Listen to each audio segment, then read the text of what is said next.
Hello and welcome to the Fire Chief's video message for April 2019. This month joining me in studio is Pete Paringer. Welcome. Hey Chief, how you doing? Good morning. So we had a couple incidents last night. Last night being April the 9th, had two concurrent two-alarm fires. Sport Honda and the Briggs Cheney area right before 10 o'clock. And what was the other one? Appledower Circle, Right. a townhouse, fire started on the outside, extended. Initially, people reported traps. So, that doesn't happen very often. We're well resourced, of course. So we had two alarm fires almost simultaneously. Same, unusual for that day of the week and night at that time of the hour. So, Right. pretty challenging. Briggs Cheney, we had Prince George's and Howard resources on the event.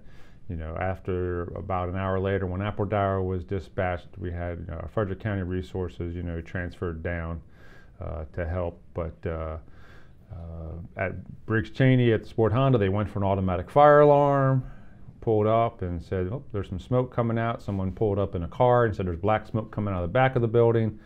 And surely there was a pretty advanced fire in the back repair area as well as the parts warehouse or the parts storage area. So crews operated interior for a few minutes and then it withdrew, came outside, began large lines, and aerial tower 12 and 18 got a good position on it, and after a good drawn out process got into it and got the bulk of it taken care of. But as my last understanding, we left a little bit of a fire watch situation there, and we may still be having some stuff this morning. Yeah, they were there all throughout the night, and of course, that fire was in the service area. Mm-hmm. Parts department, for the most part, that's where the bulk of the fire was, and it was quite challenging. And this is, I know we're going to talk about some incidents we've had recently, but we might as well get right into it. Exactly. Of course, we had the Waterford apartment condos recently, a 3-alarm fire in Kensington in the middle of the night or early morning, I should say, and that was quite challenging. Of course, you have light safety issues, high-rise building, non-sprinkler building. Yes, I mean that's a 12-story building. It's Yep. about 150 apartments. They're technically condo by ownership style. Recalling it's about a 1964, right in the middle of 1960s era construction. Non-sprinklered. It's one of the roughly 80 multifamily residential buildings in the county that are non-sprinklered. And the fire started in the bedroom area. The resident, was alerted, activated the local alarm system. There was a fire extinguisher used or attempted to be used, and then fire grew and developed on the 9th floor, with a vast majority of it impacting one unit, a little bit of the unit across the hall, and there was clearly, as you said, about 5:15 in the morning is when that started. It was a pretty spectacular morning news live coverage as the helicopters kept giving us observations. And as you know, that particular apartment had a very heavy fire load. There was Mm-hmm. a lot of stuff in there that had some oxygen, so it had all the right elements. So I believe they narrowed it down to either incense or a candle or something like that. Right. In the bedroom. But pretty significant fire. Nothing evident from the front when the units first arrived, and then moments later, the battalion chief on the backside had some pretty heavy fire conditions on the 9th floor. Yep, put the VRS on the back of the building, on the opposite side of the building from the front VRS, and sure enough, that's evidence of fire coming out of a upper level floor. Ultimately, that was the 9th floor, and then we had almost literally no extension into the 10th floor. I mean, it's a concrete block style, concrete slab style composition where the fire didn't really get out of the box, but it did, darken up pretty heavily the exterior. But the smoke inside caused a big problem for the 12th floor residents, the top floor. Yeah. And that took a fair amount of resources, and ultimately that was, I believe it was 2 residents transported for checkup from that incident. And absolutely, it's, when was the last time you ran that building? How are you familiar with that building? 3 stairwells, two of which that have sprinklers, two of which that have standpipes in it, one that doesn't, and fireman service doesn't exist in the elevators in that building. So all those types of building familiarity points and features that are critical for that time of the morning and our ability to get in there and be safe, as well as most effective in engaging in fast water, coordinated ventilation. As you know, that building has a wide variety of a population that lives there. College kids, young professionals, and seniors, aging in place. So very challenging. In fact, I didn't see it, but I heard that there were, as fire crews were arriving, there were people, climbing from balcony to balcony. So, very fortunate we didn't have any, more life safety issues to deal with. But certainly a lot of good work. And that's just, we've just talked about a couple fires we've had recently, but the end of March, beginning of April, we've had a few fires, a lot of bad wrecks. So crews have been very busy countywide for sure. Absolutely. Pivoting in a little bit and changing up to, smoke alarm is what alerted this resident to the situation at the Waterford. We're getting ready to roll into the July 1st implementation of this new CO alarm. Can you give me the background of how that developed, and let's talk about that? Well, certainly, from everybody, all jurisdictions have had those tragic cases where carbon monoxide, it's colorless, odorless, and if you don't have an alarm, you can go to bed and never wake up. So we've had a few tragedies like that in Montgomery County, and certainly, the law has passed, the legislature passed some law in the state and locally, and now finally we're going to be implementing that, and certainly the county council has, led the way on that, right. Councilman Rice and others, but certainly, it's a life safety issue. And it really goes, the CO alarms and the smoke alarms hand in hand. It's good that we all have them and they're required. And that's the thing. We try to use the word fuel burning appliances. We don't want to have people get confused pertaining to natural gas, propane, wood, pellets, where there's an attached garage. There's definitely a variable classification of where units must have. Obviously, if it's an all-electric house, this regulatory mandate is not present. It is similar to the smoke alarms, that it must be in a central location outside of each sleeping area and on every occupied level. So that's very possibly a good average of about 3 CO alarms per residence.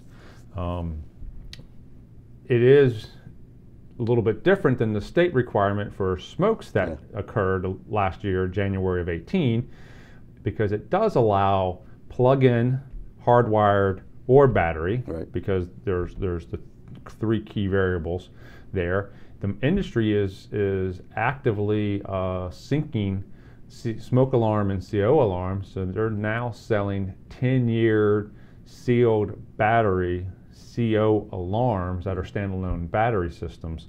So you get the same level of protection with 120 months worth of coverage as you do with your new smoke alarm. So that's definitely a good thing. So yeah, Councilmember Rice, supported by Councilmember Elrich, were the two pushing this legislation and expanding upon what the state requirement was for multifamily structures.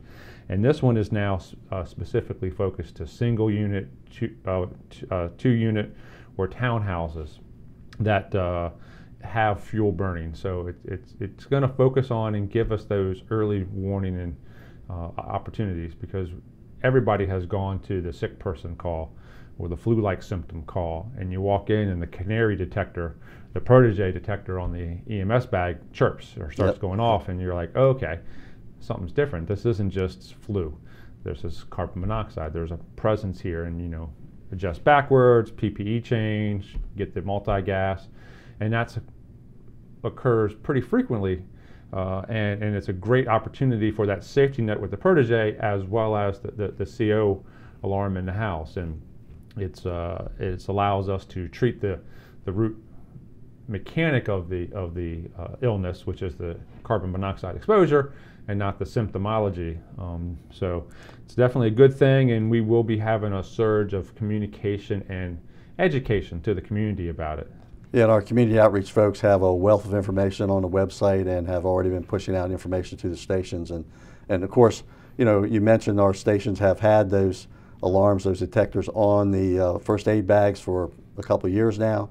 And as you said, those have made quite a difference. And that was based on our experience where we've had a couple of those calls early on. So it's a good extension now where we can reach out to the community and make it a better, safer place. And we're still working with local partners to gain a stock of carbon monoxide alarms and be able to assist those that need one, that have challenges in obtaining one.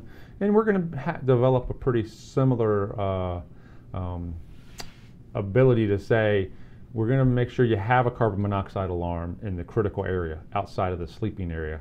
But we as the fire department and the local government may not be able to fully satisfy one at every level. Right. So it's the same principles as we occupied with the smoke alarms. Make sure that people have the safety to manage through the night and get their necessity of other alarms in the different places they need it. So more information will be forthcoming as we get closer to the July timeframe. And we probably should give a shout out to our home safety evaluations. Certainly any Montgomery County resident can call 311 or call your local firehouse, but call 311. You can schedule an appointment and firefighters will come by. Yep, MC Safe or www. Yep. MCFRS/MC Safe. Yep. So we're also not related to CO alarms, but one other trending topic that's going to become more and more prevalent as we keep pushing out into the community is ways and means to improve our ROS rate, or our return of spontaneous circulation. Captain Lindsay started this a good number of years ago, and as he prepares to retire, you know, we're on a monthly average pushing a little over 40% of ROS successes, and that's excellent. Much kudos to the crews, much recognition to the whole team from ECC through the responders and the training at the training academy. But what we're going to start pushing and what we're going to start doing as public engagement and outreach is a lot more hands-only CPR, a lot more ability to help influence and have people understand the importance of and the ease of CPR. We did a flash mob CPR event a little bit back with the county executive here in the EOB, and we're working to do a bunch of other outreach CPR events. So that's going to work to educate our community. You know, rapid CPR, rapid AED application with an AED on site is going to enhance and expand that opportunity for a successful ROS. Well, and I know you embrace the numbers and statistics a lot better than I, but I know it wasn't too long ago, you know, having talked with Captain Lindsay on a regular basis over the years. I think it's been a little bit, but it used to be the survival rate was in the teens, and now you said it's, you know, 40, approaching 50% in some cases. So started with a shift, you know, pilot program. Right, D-shift started it, exactly. Started some, you know, training and a little bit of technology in there, but also a different perspective, a different approach, and lives are being saved. I mean, it's, and then you, include the bystander aspect with AEDs, and now, you know, some of the techniques that we're talking about, and hands only. You're absolutely right. It's very simple. Lives are being saved every day. As you said, we skipped over the fact that there was protocol change, and high performance CPR was incorporated into the state protocol, and the normalizing that process as a part of regular CPR, and how that pit crew and 2-minute cycles is so critical, as well as proven scientifically and medically to be effective. So. Hands-only CPR outreach, concurrent with, they're actually tied in with, or soon to follow after that, is Stop the Bleed. as we study scenes of multiple injuries, one of the large causes of death is bleeding out, having a person who can't manage the heavy hemorrhage. But the ability to do training on and provide people the basic awareness of what tools they have at hand. Maybe it's your tie, maybe it's my belt, other things that they have with them, and how they can use those tools to help stop the bleed on an extremity or an injury, and how that will vastly improve that person's survivability from that significant injury. So hands-only CPR and stop the bleed are some outreach public education activities on the EMS side upcoming. And some of the stop the bleed talk and conversation is, Girl Scouts, Boy Scouts, civic groups, senior citizens. Everybody can apply these things, and it's what you can do before fire and rescue gets here, before help arrives. It's some simple things you can do that will save lives. And this is, it's a national trend, but we know that this has saved lives, and I know our community outreach folks are pretty excited about at that aspect of the combination of the hands-only CPR and stop the bleed. So certainly making the community a safer place to live. We've always talked about direct pressure, elevate, and then tourniquet or other activities, and stop the bleed just expands upon that and gives people tools and understanding as to what they can do, which may seem ordinary or it may seem basic, and how effective that is. So definitely good stuff upcoming. And some folks that were probably the most recent people to learn hands-only CPR and stop the bleed are our recruits. They've hit the street. I'd like that segue, how I fit that in there. But so of course, class 44 has just started. In fact, a couple of them experienced their first fire at the Waterford apartments, but they're now, I guess, have a couple weeks under their belt, and they're out in the stations. Yeah, so they're out on the street. They graduated with 25 folks. RC 45 is in session. They're due to graduate in mid-July, July 18th, 19th on that time frame. They're going to run a number probably just shy of 50 folks come graduation.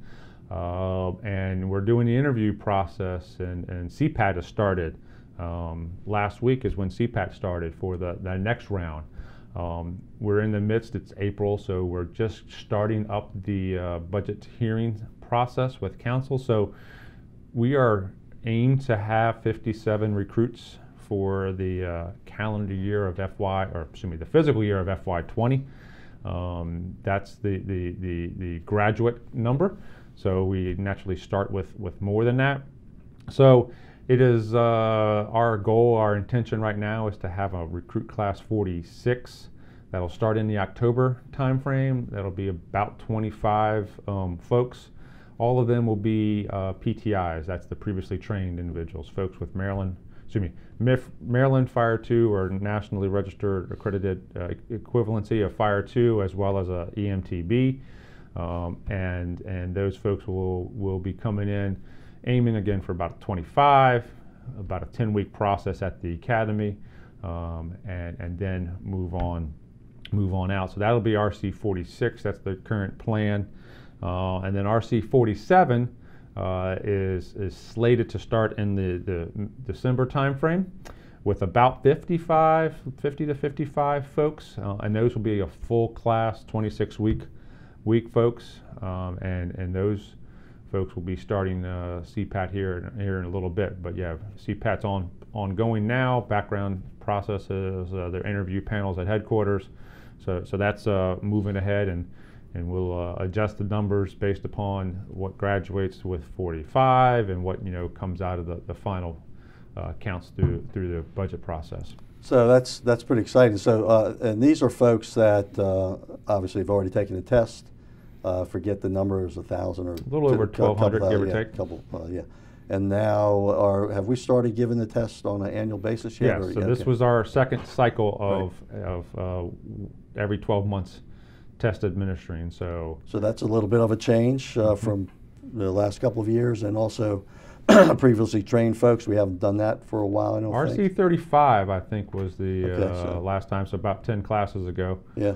So So good stuff. Good stuff. And these folks are all intended for attrition support, and then as outlined with the proposed budget by the county executive, 20 additional positions to support the net annual work hour gap, and help you eat into and reduce and lower the overtime necessity.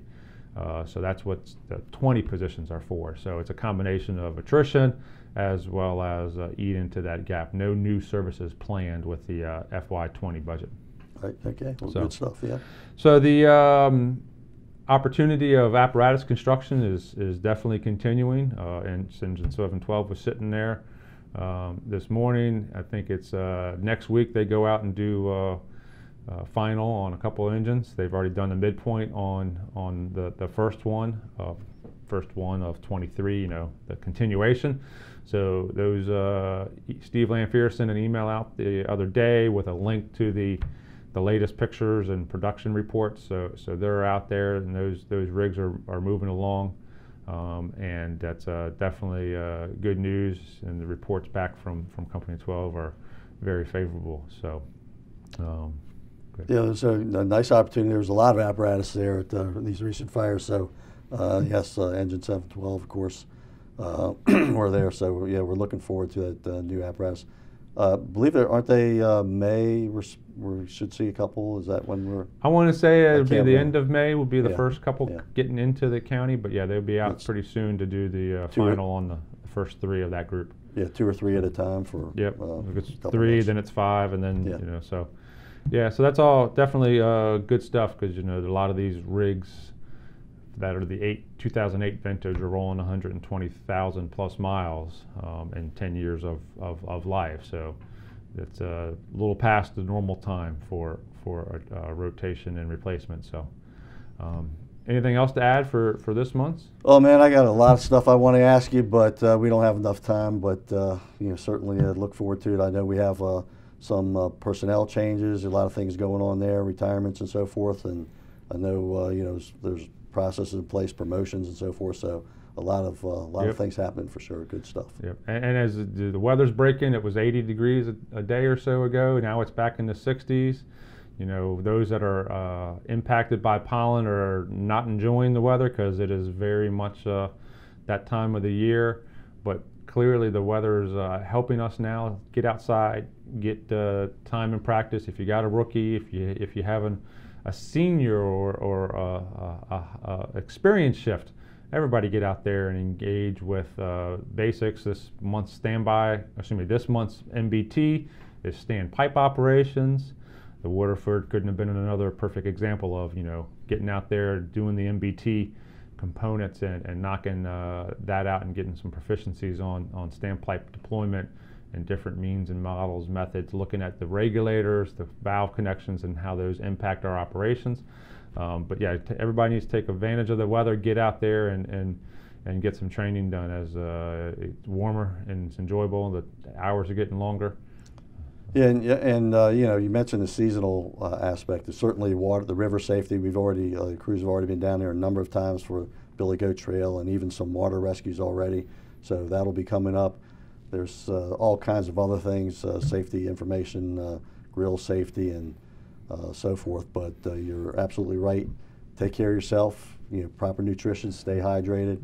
Right. It's that time of the year. And we're on the safety front. We're working in conjunction with council as well as our law enforcement and highway partners to get something put something scheduled up on See Us, Hear Us, Clear for Us, because people getting out of public safety's way, as well as heating and giving us that extra buffer of space, and you know, moving one lane over from the area or the blockage that we do have created is critical. So definitely something that we know that is one of the most dangerous things that we do, is operate on the highway or limited access freeway, high speed, as well as, you know, naturally any type of responding activities.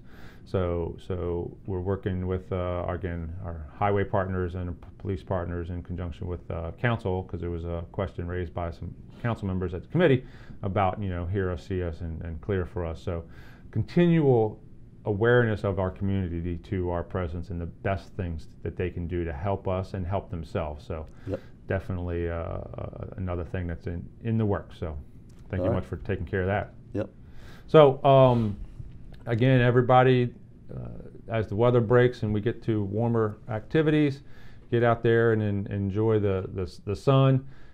Take the opportunity to go through the basics, start more driver's training, do your area familiarization, validate where your connections are, your hydrants are. Chief Davis sent out an email the other day about long lays or hydrant spacings and gaps as part of a water supply activity that's ongoing. So plenty of good reason to be out observing the neighborhoods and looking at your area, your community, and being ready for that next event. So till next month, take care and be safe.